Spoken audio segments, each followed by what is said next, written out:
On se dit que ce qu'il va nous annoncer, ça risque d'être dur à entendre. Votre fille est atteinte d'une tumeur cérébrale cancéreuse qui est inopérable. Et dans quelques rares cas, ça peut se transformer en hémorragie interne et malheureusement, vous ne retrouvez pas votre enfant. Quand le diagnostic est posé, l'espérance de vie moyenne, ça s'arrête des statistiques, elle est de 11 mois. Et du coup là, on comprend que notre fille, elle est condamnée, que la seule chose aujourd'hui qui est faite, c'est d'allonger sa survie. On se dit finalement, notre deuil, on ne va pas le vivre avant. Si on doit vivre un deuil, on le vivra plus tard. Bonjour, je m'appelle Mathieu, je suis papa d'une petite Louise qui a 3 ans. L'année dernière, elle a été diagnostiquée d'un cancer cérébral incurable. Aujourd'hui, statistiquement, il lui reste plus que 6 mois à vivre. Et voilà, en tant que papa, je veux vraiment tout tenter pour essayer de la sauver. Alors je viens vous raconter notre combat, son histoire et notre espoir sur les jambes. Bonjour à tous, aujourd'hui on reçoit Mathieu, le papa de Louise. Sa fille est atteinte d'une tumeur au cerveau à peine 4 ans, elle a 3 ans et demi. Les médecins lui ont annoncé qu'il lui restait seulement 11 mois à vivre et au moment où on tourne l'interview, il lui resterait seulement 6 mois selon les statistiques. Mathieu va tout nous expliquer aujourd'hui, comment Louise a développé ses premiers symptômes, comment ils ont dû annoncer à son grand frère Gaspard, qui a seulement 7 ans, que sa petite sœur était malade. Si Mathieu nous a contactés, c'est pour faire entendre leur combat, entendre leur voix et tenter de sauver Louise par tous les moyens. En tant que parents, ils sont désespérés.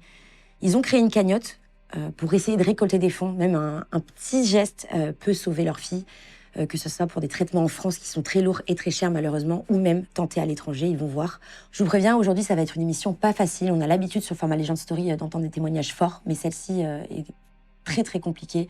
Je vous laisse avec la suite de l'émission. Bonjour Mathieu. Bonjour. C'est toi qui nous as contactés par email. Pourquoi tu as eu besoin de participer à l'émission? Pourquoi tu voulais participer à l'émission?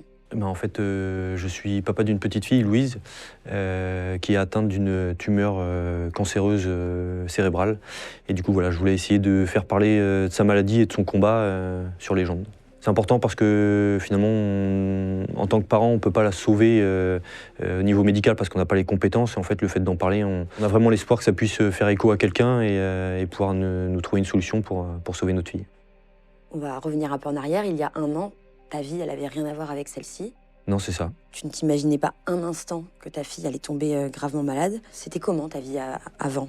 En fait, c'est ça, c'est pas dans le déroulé des choses. Quand on devient parent, finalement, on apprend à nos enfants à se protéger des petites choses, à faire attention en traversant la rue, en montant à l'échelle, et des choses comme ça. Mais jamais on se dit, nos enfants, dans l'ordre des choses, doivent quitter cette terre avant nous. En fait, c'est pas l'ordre des choses. Et donc, la vie qu'on vivait avant, moi j'ai 38 ans, je suis en couple avec Maud depuis 16 ans. On est mariés depuis 2023.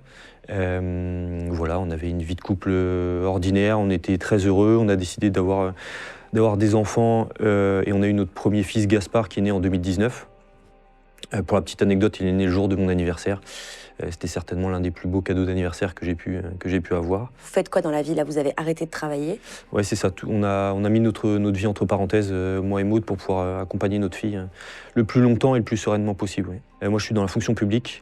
Et ma femme, elle travaille dans une entreprise de conseil autour de la nutrition et de la santé. Donc vous aviez déjà eu Gaspard qui a aujourd'hui 7 ans. C'est ça. Quand on devient parent, la plus grande peur, c'est la santé. C'est ça. Est-ce que vous étiez préoccupé par ça avant son arrivée? Non, on n'était pas préoccupé.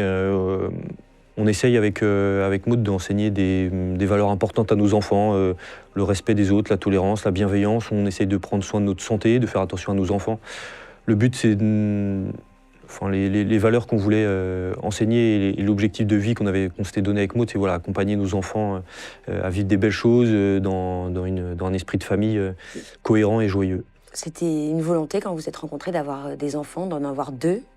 On n'était pas forcément d'accord. Moi, je partais plus sur 3, Maud sur 2. Et là, finalement, quand on a eu notre petite fille qui est arrivée, on a trouvé notre équilibre à 4 et ça nous va bien. Vous avez eu un accouchement hors du commun, pas comme les autres, puisque ta femme a accouché dans la voiture. Ouais, c'est ça. Qu'est-ce qui s'est passé? C'est ça. On habite à 30 minutes, nous, de la maternité. Et en fait, Maud, elle a ses premières contractions à la maison. Et elle me dit, voilà, j'arrive à gérer. Et à un moment donné, mes parents arrivent pour garder Gaspard. Et là, on monte dans la voiture pour prendre la direction de la maternité. Et là, tout s'accélère. Ça s'accélère assez rapidement. On a les pompiers au téléphone entre-temps qui nous disent prenez la route, n'hésitez pas à nous appeler si vraiment ça le fait pas. Et en fait, tout s'est accéléré. Maud m'a dit rapidement de m'arrêter. Et finalement, on s'est retrouvés tous les deux dans la voiture, moi à aider Maud à accoucher de notre fille. Donc elle est arrivée, on était en plein milieu de la nuit, il était minuit, elle est arrivée dans l'obscurité, tout sereinement, et nous finalement tous les deux accompagner notre fille. Ouais, c'était un chouette moment à vivre. Elle était sur la banquette arrière. Elle était juste à côté de moi sur le siège passager.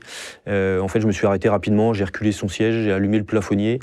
Là, j'ai vu la tête de ma fille et ma femme, elle a eu 2 contractions, les épaules sont passées, j'ai attrapé ma fille sous les bras et je l'ai mis sur le ventre de ma femme. Elle a poussé son premier cri. Elle était toute vigoureuse, ça nous a rassurés assez rapidement et après, on a pris très rapidement la route en direction de la maternité.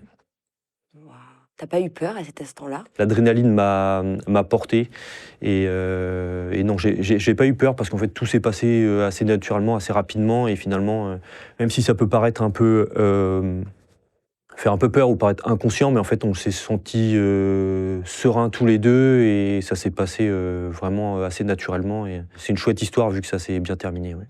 Qu'est-ce que tu ressens quand tu la rencontres pour la première fois? On dit souvent que l'instinct paternel, des fois, ça arrive pas tout de suite. Oui, j'ai eu ce ressenti de devenir papa plus tard avec Gaspard, pas dès sa naissance finalement, ça m'est arrivé un peu plus tard. Autant avec Louise, dès son arrivée, je l'avais en moi et où est-ce qu'elle m'a impressionné, c'était par sa sérénité. Quand elle est sortie du ventre de sa maman, elle a découvert ce monde avec tellement de sérénité, de calme, enfin, voilà, c'était un petit bébé assez extraordinaire de calme et de sérénité. La première fois que vous l'amenez chez le médecin, chez le pédiatre, il ne détecte rien d'anormal? Rien d'anormal, elle grandit correctement, enfin tous les feux sont ouverts, il n'y a aucun problème au niveau de sa santé. Elle a directement un lien avec Gaspard, son frère? Oui, tout à fait, tout à fait. Lui, il devient rapidement un grand frère protecteur. Ça lui chamboule forcément la vie parce que quand on devient grand frère, on n'est plus le centre de l'attention, il faut un peu partager ses parents. Donc nous, on essaie d'être vigilants, de toujours lui offrir des moments importants et pour autant, il devient un grand frère protecteur assez incroyable. Est-ce que tu as un souvenir avec Louise, avant son diagnostic, qui te revient en tête, un moment de bonheur que vous avez partagé? On se balade sur la plage et on va finalement aller ramasser plein de coquillages et je me rappelle qu'elle trouve plein de coquillages merveilleux qu'elle trouve plus beaux les uns que les autres et voilà, elle les met dans son seau et elle est fière de pouvoir ramener tout ça. Alors, comment vous allez découvrir qu'elle est malade? Tu vois son état de santé se dégrader ou pas du tout? Comment vous vous rendez compte qu'il y a quelque chose qui cloche?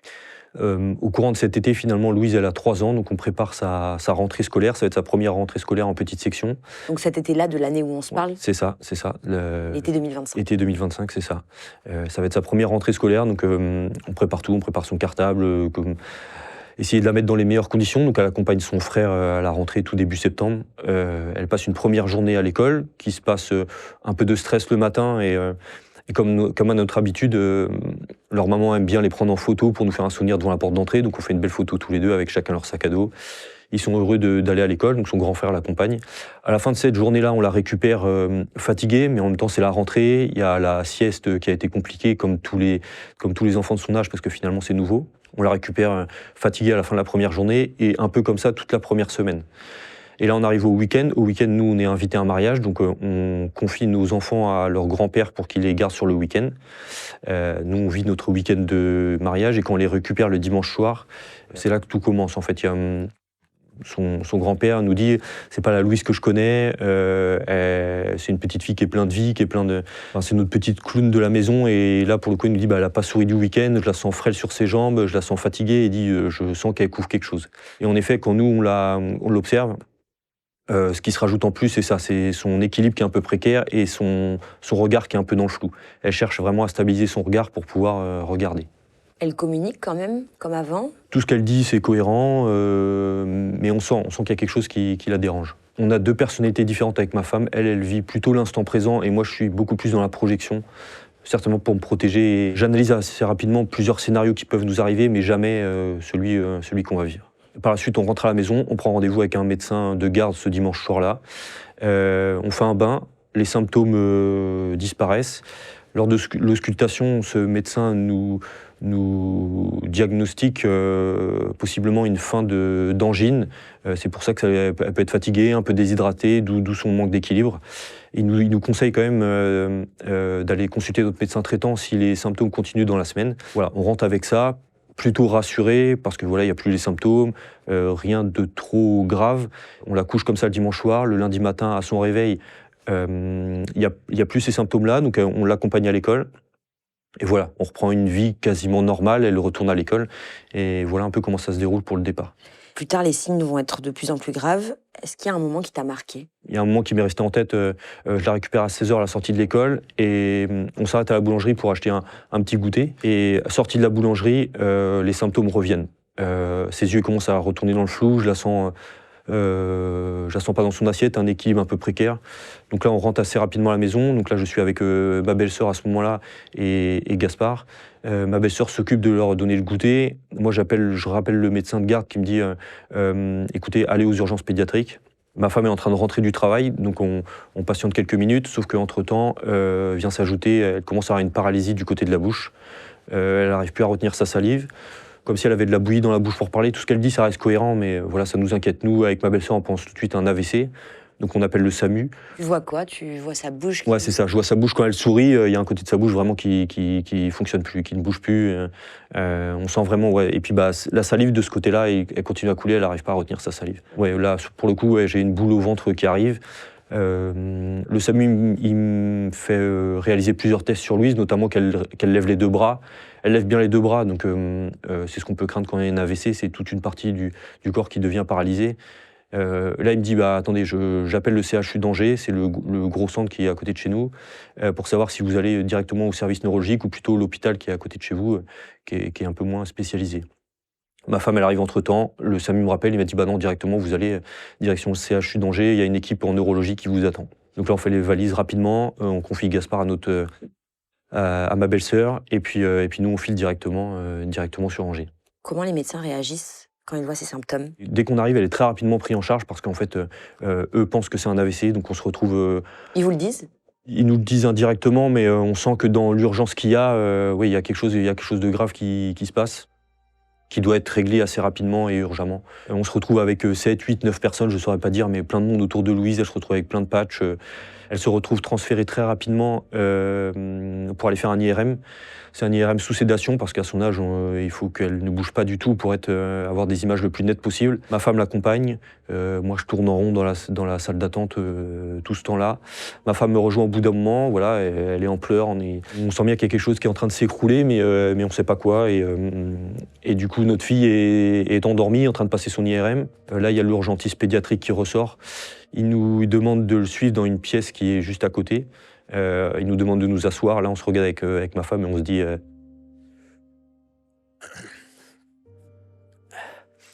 on ne s'attend pas à ça, mais on se dit que ce qu'il va nous annoncer, ça risque d'être dur à entendre. Là, il nous dit, moi, je ne suis pas spécialiste en neurologie. Du coup, ce que je peux vous dire, c'est que votre fille n'a pas d'AVC, mais par contre, il y a une tache dans son cerveau qui nous inquiète. Là, votre fille, elle va être remontée en urgence pédiatrique pour la nuit, et demain, vous aurez un neurochirurgien, un spécialiste qui viendra vous présenter le diagnostic. Donc là, on se retrouve remonté en urgence pédiatrique avec notre fille. Donc là, on est le lundi soir, les symptômes ont commencé le dimanche. On se retrouve tous les trois dans la chambre. Notre fille est plutôt apaisée parce que finalement, elle est endormie, mais elle est branchée, donc avec tous ces appareils qui sonnent, qui nous inquiètent. Ce qui fait la force dans notre couple, c'est que j'essaie de rassurer ma femme, j'essaie de lui dire tout va bien se passer, on va s'accrocher comme on a fait depuis le début. Finalement, on se dit il va y avoir une opération, voilà, ils vont extraire ce qu'elle peut avoir dans la tête et voilà, ça va être difficile, on va s'accrocher et après on va vraiment passer à autre chose. Donc on passe une nuit catastrophique, on a une boule au ventre énorme. Moi, je me prépare à tous les scénarios qui peuvent arriver. J'essaye de rassurer ma femme comme je peux. Et donc on passe cette nuit, et le lendemain matin, ils arrivent en fin de matinée, un neurochirurgien et une oncologue. Donc nous, n'étant pas familiers du vocabulaire médical, oncologue, on comprend bien plus tard que c'est les spécialistes qui s'occupent des tumeurs, mais on ne le comprend pas sur le moment parce que finalement, oncologue, ça ne nous parle pas. Et le neurochirurgien pose le diagnostic. Votre fille est atteinte d'une tumeur cérébrale cancéreuse qui est inopérable. Là, du coup, ma femme, elle s'écroule. Elle est tétanisée, elle s'écroule. Notre fille est à côté de nous, elle la prend dans ses bras. Moi, j'ai besoin de réponses, donc je l'interroge. Je dis, comment ça? Qu'est-ce qu'on peut faire? Et là, il nous dit, vous avez deux solutions. Soit on fait de la radiothérapie, on va envoyer des petits rayons qui vont permettre de diminuer la tumeur, mais souvent la maladie reprend très rapidement. Ou sinon, vous avez une deuxième solution, c'est de réaliser une biopsie, c'est-à-dire c'est une opération, on va aller récupérer un petit morceau de la tumeur, on va l'analyser, et vous allez pouvoir avoir accès à un protocole expérimental qui est en cours, qui a pour but de stabiliser ce que va gagner la radiothérapie. Donc ça fera radiothérapie plus un médicament qui a pour but d'allonger la survie de votre enfant. Et du coup là, on comprend que notre fille, elle est condamnée, que la seule chose aujourd'hui qui est faite, c'est d'allonger sa survie. Et là, on a cette sensation qu'on nous a poussé, moi et ma femme, dans un gouffre, et on a l'impression de chuter. On chute tous les deux, on arrive à se raccrocher à rien, finalement, toutes nos certitudes, toutes nos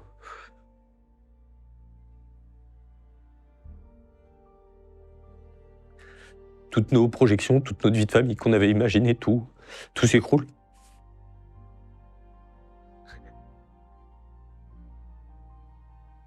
Ce scénario, je ne pouvais pas l'imaginer.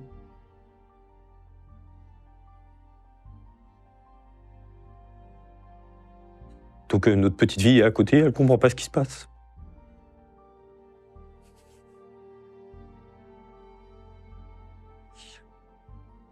Donc voilà, on a l'impression de chuter, on arrive à se raccrocher à rien.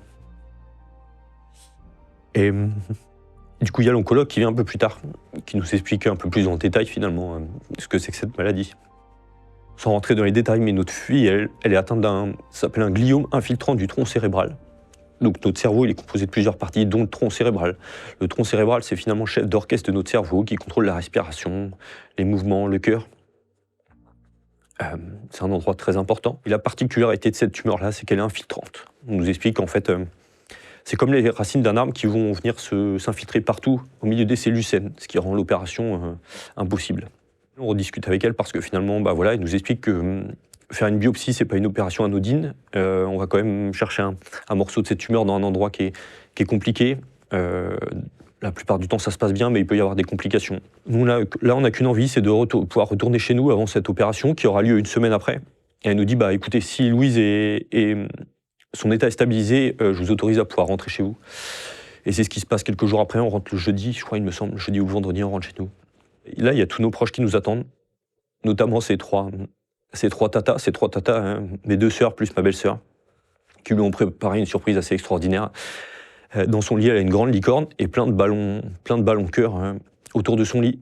Et ces cœurs, en fait, c'est ce qui devient un peu le symbole de notre combat. Vous voyez, on s'est fait des petits cœurs, en fait, et ces petits cœurs, on se dit que c'est ce qui va lui offrir des super pouvoirs à notre fille. Donc on se retrouve, tous nos proches, à se dessiner des petits cœurs, à lui dire qu'on va lui offrir des super pouvoirs.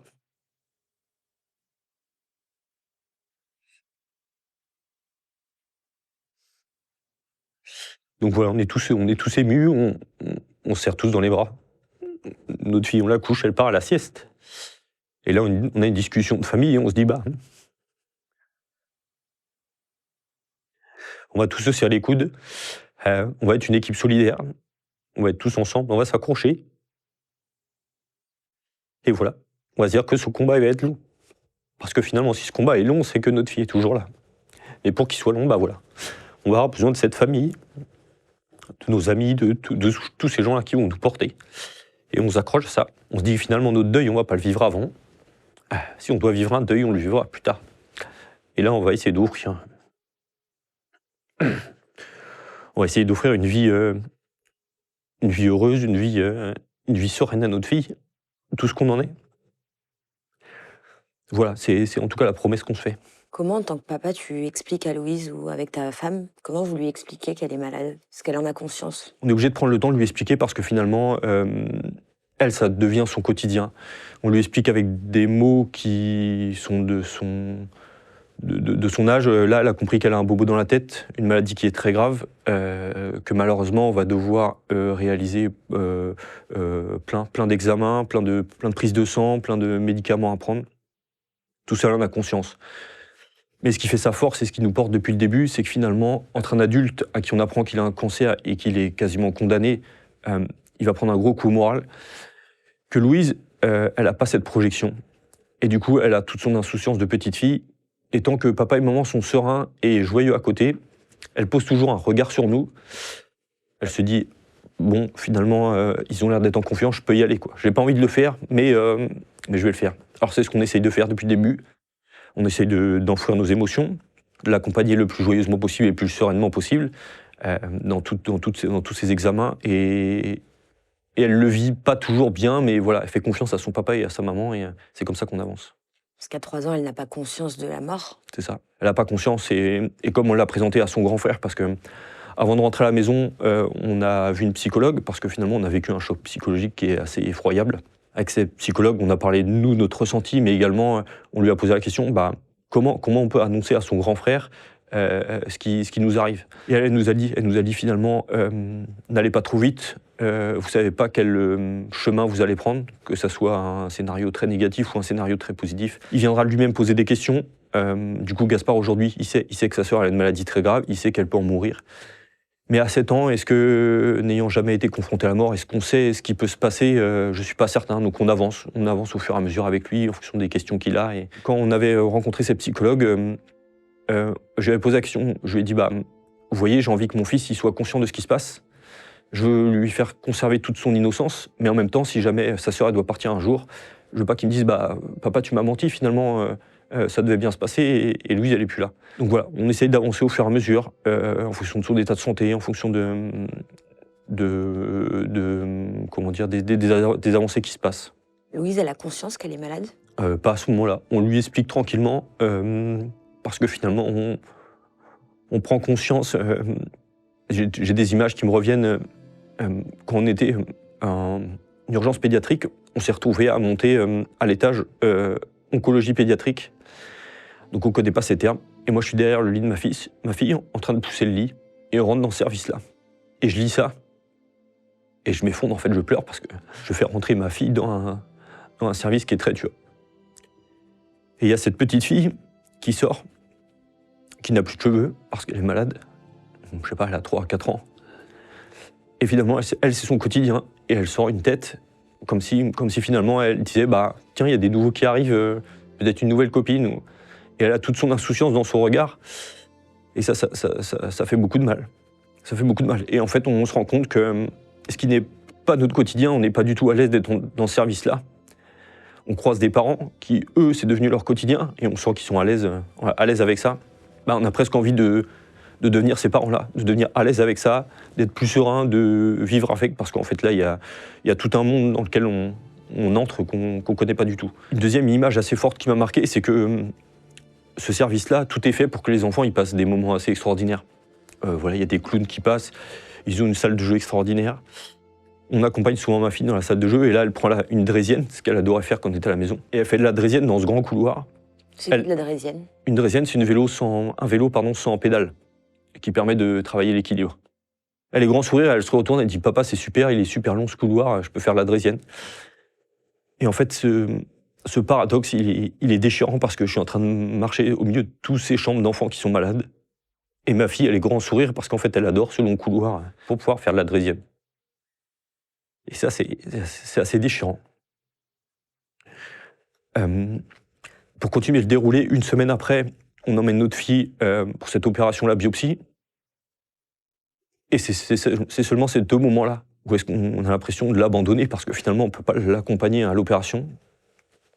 Et avec ma femme, c'est déchirant, parce que finalement, on la confie à une anesthésiste, à une infirmière qui est très gentille en soi, mais on a l'impression d'abandonner notre fille qui va partir pour une opération qui est quand même risquée.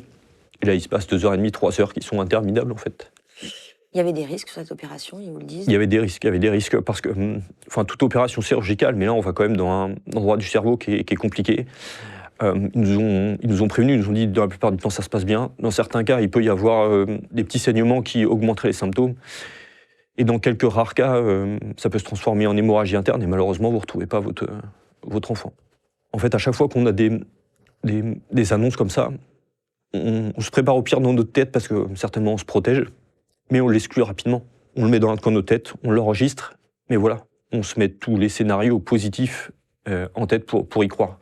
Et donc le neurochirurgien, au bout de 2h30, vient nous voir et nous dit « Bon, écoutez, l'opération s'est bien passée, vous allez pouvoir retrouver votre fille. » Et voilà, on est soulagé. Et on la retrouve après par la suite.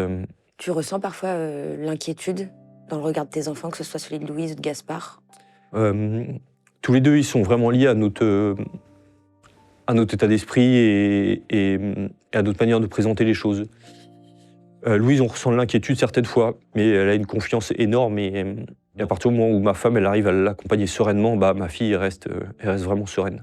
Quand ça nous est tombé dessus, c'est que ma fille et ma femme ont un lien très fort. Et en tant que papa, je me suis retrouvé sur le côté à essayer d'amener ce que je pouvais, le côté logistique, l'organisation, les choses comme ça. C'est pas un rôle qui est toujours facile parce que finalement, des fois, tu dis qu'est-ce que je peux faire pour les aider, qu'est-ce que je peux faire pour amener de la sérénité.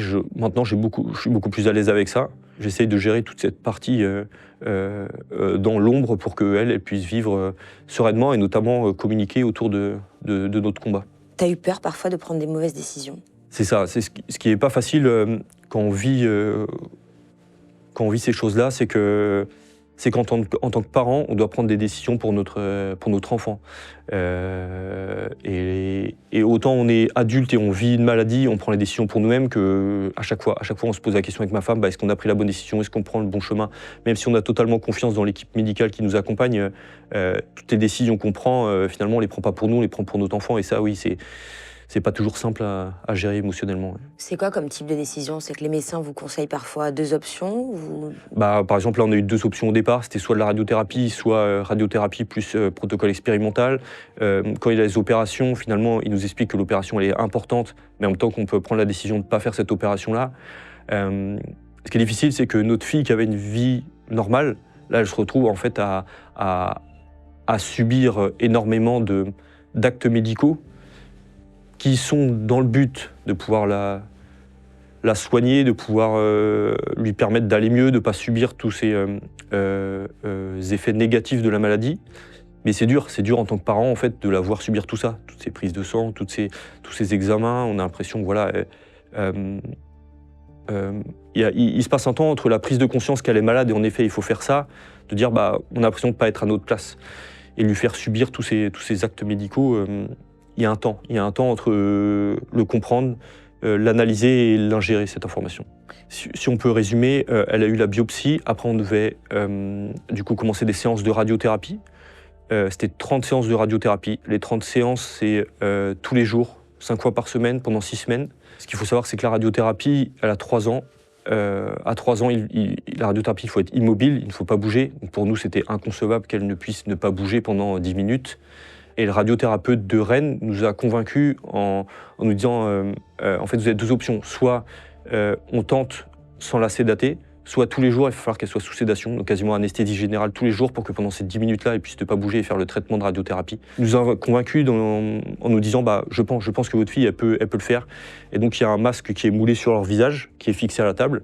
Notre fille, elle est fixée sur une table. Nous, on ne peut pas rester à côté parce que finalement, ça reste des rayons. Donc en fait, on est en dehors de la pièce avec des caméras qui sont braquées sur elle. Ma femme la rassure au micro. Sauf que c'est très dur de voir sa fille accrochée à la table. Même si on sait que c'est pour son bien, on a l'impression qu'elle subit ça. On s'est rendu compte que nous, finalement, on a bloqué nos émotions pour qu'elle ne ressente pas tout ça. Et moi, j'ai des images où il y a ma maman, ma grande sœur qui nous ont accompagnés, qui, eux, ont vécu pleinement ce moment-là. Et de la voir à la caméra comme ça, elle pleurait. Et en fait, je me suis rendu compte en prenant le recul que nous, on s'est blindés pour pouvoir l'accompagner. Et en fait, des fois, quand on rentre le soir, on se retrouve tout seul à pleurer dans son lit, à lâcher, à vider toutes ses émotions. Et c'est ça qui est difficile, c'est en fait chaque jour ça recommençait, il fallait retourner, pour elle, on avait essayé de lui présenter ça comme un jeu, à lui dire tu vois, il va falloir, c'est comme un tour de manège. Elle allait faire son tour de manège, il faut s'installer, il faut faire la statue pendant 10 minutes. Elle a été incroyable de résilience parce que finalement on a passé ces 30 séances sans sédation. Elle ne bougeait pas, elle n'avait pas toujours envie d'y aller, elle faisait un gros câlin à maman, elle nous regardait, elle s'installait et ce temps passait assez incroyablement. Ouais. À partir du milieu de la radiothérapie, donc là on est à peu près mi-novembre, il a commencé à avoir de l'amélioration qui a été confirmée par l'IRM qu'on a passé par la suite. L'IRM a montré que la tumeur avait diminué de 42%, donc ce qui était plutôt satisfaisant dans ce protocole qui était engagé. À partir de la première séance de radiothérapie, elle a pris un médicament qui est lié au protocole expérimental qui est en cours, qui est à Gustave Roussy à Paris. Donc c'est des tests, en fait, c'est des médicaments, on ne sait pas si ça va marcher, c'est ça? En fait, c'est ça. En fait, en gros, ce protocole, il a eu 2 étapes. La première étape, c'est plusieurs médicaments qui ont été testés sur plusieurs enfants, et le meilleur médicament qui a eu le plus de bienfaits sur ces enfants c'est-à-dire d'allonger leur durée de vie, est ressorti. Et là, on est à l'étape 2. Et en gros, il y a ce médicament qui est mis en confrontation avec un autre médicament. Et en fait, il y a des enfants qui ont le premier médicament, l'autre qui ont le deuxième. Et le but, c'est qu'à terme, on soit sorti un médicament qui rentrera dans le protocole, on va dire, officiel, qui a pour but de stabiliser et allonger la durée de vie. On a eu la possibilité d'avoir des échanges avec le professeur à Paris qui suit ce protocole expérimental. Ce qu'il faut savoir dans cette maladie, c'est que quand le diagnostic est posé, l'espérance de vie moyenne, ça reste des statistiques, elle est de 11 mois. Donc à partir du moment où le diagnostic tombe, et en fait c'est l'image qu'on a, c'est qu'on a tous un peu un chronomètre de vie au-dessus de notre tête, que malheureusement on ne connaît pas. Là on a l'impression qu'on a affiché le chronomètre devant nos yeux au-dessus de la tête de notre fille, qui est enclenché, qui est statistiquement de 11 mois. Donc si on part en septembre, ça lui laisse jusqu'à cet été. Et en fait, on prend conscience de lui faire vivre un temps de vie sur cette terre le plus joyeux possible. En tout cas, c'est ce qu'on s'est donné comme objectif, comme idée. Vous avez prévu de faire des choses quand elle n'est pas à l'hôpital Oui, c'est ça. Depuis le départ, Louise, c'est des hauts et des bas. Il y a des hauts où est-ce que, comme tu disais tout à l'heure, tu m'as questionné sur le fait que est-ce qu'elle est retournée à l'école. Quand elle a été un petit peu mieux, on est retourné à l'école, que ce soit à chaque fois accompagnée de moi ou ma femme. Elle a pu retrouver un semblant de quotidien. Vous ne la laissez pas toute seule avec la maîtresse? Non, c'est ça. Nous, on a la possibilité de pouvoir l'accompagner, moi ou ma femme, chaque matin où est-ce qu'elle a pu aller. Elle y va sur des matinées, parce qu'après, c'est trop fatigant pour elle. On l'accompagne en fait dans notre démarche de s'accrocher à l'espoir qu'on va réussir à la sauver. On a envie de lui faire retrouver des temps de vie un peu ordinaires et notamment aller échanger des temps en classe, des temps avec ses copains, de la sociabilité. Voilà, c'est notre démarche. Après, on a vécu des bas parce que finalement, elle a rechuté assez récemment, là, au courant du mois de décembre, mais jusqu'à mi-janvier. Et là, aujourd'hui, elle va un petit peu mieux. Dans le déroulé, si on parle d'aujourd'hui, on arrive en mars, le mois de ses 4 ans, elle va avoir 4 ans au mois de mars. Si on fait un point actuel, ce qu'on peut espérer, c'est qu'elle a fait de la radiothérapie qui a permis de diminuer cette tumeur. Et l'objectif maintenant, c'est que ce médicament qu'elle prend, elle puisse stabiliser, alors nous on le souhaite éternellement, cette tumeur, voire elle peut continuer à gagner, à la faire diminuer. Dans le protocole statistique, quand on a eu l'échange avec le professeur, il y a 11 mois d'espérance de vie, statistiquement. Il y a quelques rares cas où c'est un peu plus long, 2-3 ans. Et dans de très très rares cas, ça peut dépasser ces 2-3 ans. Mais c'est des très très rares cas. La plupart des enfants qui sont concernés par cette maladie, qui est considérée incurable, malheureusement, dans l'année du diagnostic, ils quittent ce monde. Et ça, c'est très dur à intégrer en tant que parent. On a l'impression d'être dans une vie d'illusion, parce que entre notre espoir d'un côté, quand finalement on retrouve notre fille heureuse, qui vit des moments quasiment ordinaires, et on a toujours dans un coin de nos têtes, au moment où est-ce que ça va moins bien, des petits rappels qui nous disent non, en fait la vie elle n'est pas ordinaire. De voir toute cette vie autour de nous qui continue, en fait on a l'impression d'avoir été extrait de la réalité et d'être dans un monde parallèle où est-ce qu'on a un scénario négatif qui est dans un coin de nos têtes et auquel on n'a pas envie de participer et qu'on n'a pas envie de vivre en fait. Vous aviez déjà été confronté au cancer dans votre famille? Jamais. On n'a jamais été confronté et en fait c'est ce qu'on s'est rendu compte. On est rentré dans un monde qu'on ne connaissait pas. On n'y était pas, familier, c'est ça. On n'y était pas familier. On est quand même sensible à tout ça, au cancer pédiatrique, sauf que là, on y est confronté directement et ça devient notre réalité. Oui. Est-ce qu'il y a des moments où vous arrivez à penser à autre chose et ça sort complètement de votre tête avec ta femme? C'est assez compliqué. Ce qui fait notre force, c'est notre fils aussi, avec Gaspard. Avec Gaspard, on essaye de lui offrir des instants de vie ordinaires. Il fait du foot, l'accompagner au foot, l'emmener à la piscine, aller faire un tour de vélo avec lui. Ça nous fait beaucoup de bien. Ça nous extrait un peu de cette réalité dure à vivre. Et pour Louise aussi, on essaie de lui offrir des moments simples, mais finalement, chaque moment qu'on vit, on a l'impression que c'est le dernier qu'on vit avec elle. Et quand on revit ces moments-là le soir en se couchant, je peux m'endormir le soir en imaginant accompagner ma fille qui se mariera dans plusieurs années. Je suis en train de lui donner la main et finalement je m'enregistre, enfin je m'endors, pardon. Je m'endors avec cette image d'accompagner ma fille qui va se marier. Et je me réveille le matin en train d'écrire des lignes parce que finalement c'est ses obsèques et elle est décédée. Et en fait cette ambivalence de sentiments, elle est assez dure à vivre. Ouais. Parce qu'on vit dans l'espoir, mais il y a cette réalité auquel on est accroché qui est difficile à vivre. Ouais. Vous avez déjà craqué devant eux? Oui, on a déjà craqué devant eux, et ils se questionnent, alors on leur cache pas, on essaye de mettre des mots sur nos émotions, que voilà, ça nous fait peur, que c'est une maladie grave. On essaye de leur expliquer, de leur présenter, mais oui, en effet. Il y a quand même encore des moments de joie, tu disais, avec ta fille.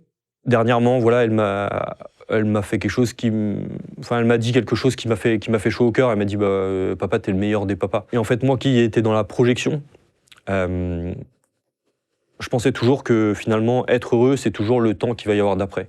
Et je vivais pas ces instants présents. Et là, elle m'a offert une leçon de vie où est-ce que j'ai pris conscience que chaque instant, il faut les vivre intensément. Et que si le chronomètre de ma vie, le chronomètre de vie de ma fille, finalement, il s'arrêtait pas à 11 mois, mais qu'on avait la chance de pouvoir lui en offrir des mois, des années, des dizaines d'années de beaucoup plus, et je me dirais à la fin de la mienne, voilà, j'ai vraiment profité de la vie et profité de mes enfants. Voilà, c'est ce qu'elle m'a appris. Elle m'a appris à vivre l'instant présent. Si tu devais dire quelque chose avec des mots, avec tes mots d'adulte à ta fille là aujourd'hui, est-ce que tu sais ce que tu lui dirais? Je dirais, voilà, papa, maman, ils vont t'accompagner le plus sereinement possible, le plus longtemps possible. Nous, on t'aime fort. Accroche-toi.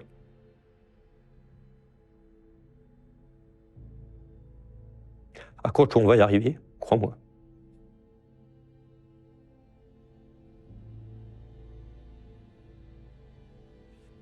Ouais, parce que c'est ce qu'on a envie de lui faire transpirer.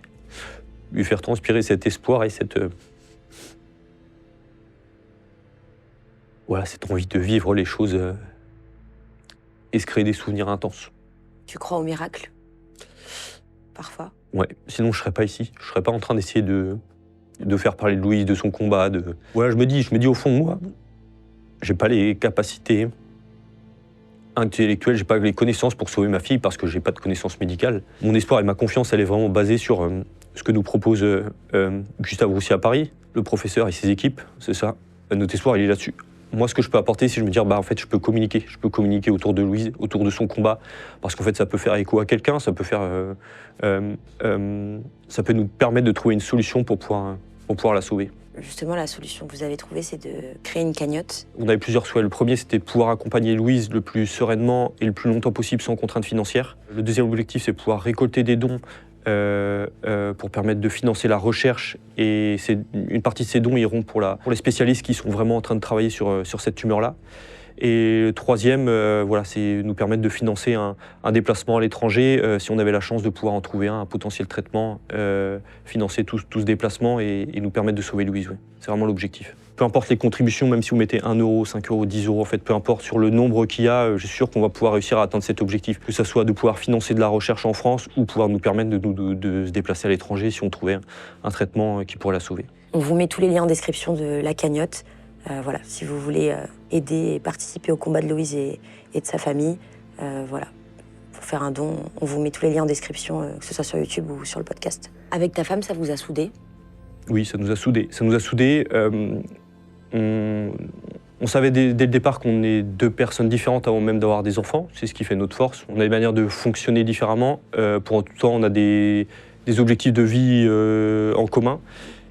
Ce qui est compliqué, il faut en prendre conscience, c'est que lorsqu'on a un choc psychologique comme celui-là, c'est qu'on a deux manières de voir les choses complètement différentes. Et en fait, il faut continuer à réussir à communiquer, à comprendre l'autre, parce qu'en fait, des fois, moi qui suis dans la projection, je suis beaucoup plus à l'étape d'après, et ma femme, elle vit beaucoup plus l'instant présent. Il faut réussir à échanger, il faut réussir à en parler pour pouvoir se comprendre, laisser l'autre avancer à sa vitesse, et voilà. Ça nous fait très peur ce qui peut nous arriver, mais ouais, pour le coup, on s'est soudés et on est une vraie équipe de 4. Ouais. Vous êtes aussi actif sur les réseaux sociaux. Ouais, c'est ça. On a ouvert une page Instagram en fait qui nous permet de donner des nouvelles de Louise et notamment vous retrouvez tous les liens vers la cagnotte, vers la page Instagram et vous avez quelques nouvelles de Louise sur nos avancées.